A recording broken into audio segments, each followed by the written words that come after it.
दरअसल यूक्रेन के उप प्रधानमंत्री का चीनी कंपनी पर एक बहुत बड़ा आरोप है। आरोप क्या है उसकी डिटेल्स आपके सामने है। चीनी कंपनी के ड्रोन का इस्तेमाल कर रहा है रूस, ये दावा यूक्रेन की तरफ से।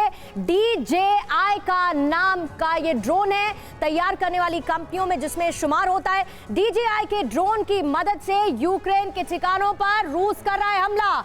यूक्रेन के उप प्रधानमंत्री के आरोपों पर हालांकि DJI ने जवाब भी दे दिया है। ये कंपनी है वो कह रही है कि ये फुल प्रूफ नहीं है, हम सिस्टम बंद नहीं कर सकते।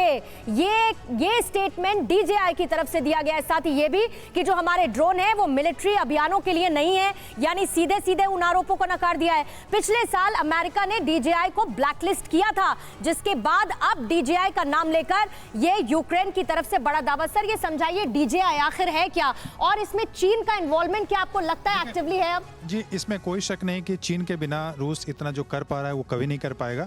और चीन आर्थिक सपोर्ट की बात करें या मिलिट्री या जो भी पॉलिटिकल सपोर्ट है, उसके बिना रूस बिल्कुल भी कुछ नहीं कर पाएगा। रूस को पता है कि अगर वेस्टर्न कंट्री सैंक्शन लगाते हैं तो उनके पास एक सहारा मौजूद है, वो मिलिट्री भी करेगा, पॉलिटिकल भी। लेकिन वही नेटो देश तो चीन को भी धमकी दे रहे हैं ना। लेकिन चीन को धमकी देके क्या कर रहे हैं? चीन का ट्रेड यूरोपियन यूनियन अमेरिका के साथ $650 बिलियन है। क्या अमेरिका उसको सेक्रीफाइस करने के लिए तैयार है? बिल्कुल तैयार नहीं है। चीन का ट्रेड यूरोपियन कंट्री के साथ सबसे बड़ा ट्रेड है, क्या यूरोपियन कंट्री उसको सेक्रीफाइस करने के लिए तैयार है? लेकिन चतुर्वेदी साहब जरा ये समझाइए, ये जो प्रेशर बिल्डअप किया जा रहा है चीन को लेकर के, नाटो की मीटिंग में भी चीन के स्टैंड को लेकर के बात हुई है। जो युद्ध है उसको बंद करना चाहते हैं, मुझे लगता है कि इसको बढ़ाना चाह रहे हैं, इसके लिए उसको बढ़ाना चाह रहा है। ठीक है, यहाँ से जी सर, ये जो प्रेशर चीन के खिलाफ बनाया जा रहा है तो वो प्रीएम्प्टिव है।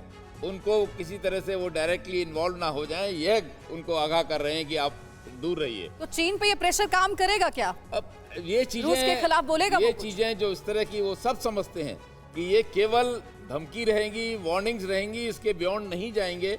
और नेटो में बिल्कुल, जो अभी थोड़ी देर पहले बात हुई थी कि नेटो एक युद्ध को रोक रहा है, ये बहुत गलत धारणा है।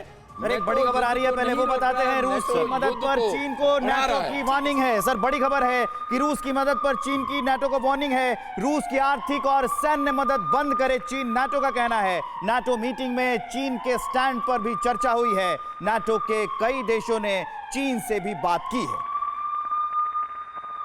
और नाटो की मीटिंग में फैसला हुआ है कि 4 नए बैटल ग्रुप्स को ईस्टर्न जोन में भेजेगा। ईस्टर्न फ्लैंक को वो इलाका है जिसका कुछ हिस्सा रूस की सीमा से लगता है और कुछ हिस्सा रूस के पास है। आपको बताते हैं कि रूस को चारों तरफ से नाटो ने कैसे घेर रखा है, नाटो के कितने सैनिक तैनात हैं। यूक्रेन बॉर्डर पर नाटो ने अलाइड ट्रूप्स की तैनाती की है। समझिए इसको, एस्टोनिया में नाटो के 2000 सैनिक तैनात है, जबकि एस्टोनिया के 7000 सैनिक हैं।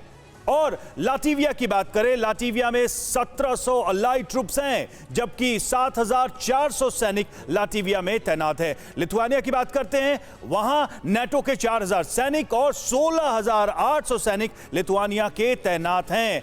पोलैंड जो कि सबसे क्लोज है यूक्रेन का, पोलैंड में नाटो के 10,500 सैनिक हैं और 1,20,000 होस्ट आर्मी यहां पर मौजूद है। स्लोवाकिया की बात करते हैं, 2100 नाटो के 2100 नाटो के सैनिक यहां मौजूद हैं और 13000 स्लोवाकिया के सैनिक यहां पर तैनात हैं। हंगरी अगला देश, 800 अलाइड ट्रूप्स और 24000 होस्ट आर्मी यहां पर मौजूद है। रोमानिया की बात करते हैं, 3300 नाटो फोर्स और 76000 रोमानिया के सैनिकों की तैनाती है। बुल्गारिया में नाटो के 900 सैनिक और 26000 होस्ट आर्मी तैनात है। और अब नाटो ने यूक्रेन के आसपास 4 और बैटल ग्रुप तैनात करने का फैसला लिया है। यानी इस युद्ध में यूक्रेन को नाटो से और बैकअप मिलेगा और रूस को बैकफुट पर धकेलने की कोशिश होगी। चारों तरफ से रूस को घेरने की कोशिश। कपिल सर, मैं जानता हूं आप थोड़े हार्श हैं बाइडेन के लिए, थोड़े हार्श हैं नाटो के लिए, लेकिन मेरा एक प्रश्न था आपसे। आप चूंकि इतिहासकार हैं, बेहतर कमेंट कर पाएंगे। अगर कोई नाटो के साथ, यूक्रेन के साथ, अमेरिका के साथ जाएगा तो हमारा दुश्मन होगा, वो अंजाम भुगते। अगर कोई रूस के साथ जाएगा तो वो अंजाम भुगतेगा, ये नाटो कह रहा है। दोनों एक दूसरे को कह रहे हैं। पूरी दुनिया को कोल्ड वॉर के हिस्से में ले जाने की कोशिश हो रही है क्या फिर से? देखिए, कोल्ड वॉर नहीं, ये हॉट वॉर में ले, हॉट वॉर, ये हॉट वॉर में ले जाना है। मुझको एक बात बताइए, ये दुनिया के दादा हो गए हैं। एक तरफ ये कहते हैं हम लिबर्टी, कौन नहीं तो ये दोनों कह रहे हैं। मेरी बात सुनिए, ये अकेला अमेरिका, रूस ने भी देशों को धमकी दी है। मेरी एक बात सुनिए, चीन जब कहता है कि तुम फार्मसा और जापान को सपोर्ट मत करो, तो अमेरिका क्या जवाब देता है? समझे आप? और आप उसको घेर रहे हो, सब कुछ कर रहे हो। मुझे एक बात बताओ, ये जो तमाशा बना है, जो मैं बार बार कह रहा हूं कि जो इसके पीछे असली फैक्टर है, जरा एक अमेरिका के इंडस्ट्रियलिस्ट का तो स्टेटमेंट लाइए। वो क्या कहता है? रूस वाले ने तो कह दिया कि मैं इतने डॉलर दूंगा, पुतिन को मार दो, बिजनेसमैन ने। तो कभी सर वर्ल्ड ऑर्डर चेंज हो गया ना इस तमाशे से? वर्ल्ड ऑर्डर की सुन लीजिए, आज जितनी छोटी कंट्रीज हैं वो दबाव में चाहे अमेरिका का साथ दे रही हो, लेकिन कपिल जी- आज ताइवान के पसीने निकले हुए हैं। परवाह देश की, सोमवार से शुक्रवार रात 10 बजे TV9 भारतवर्ष पर।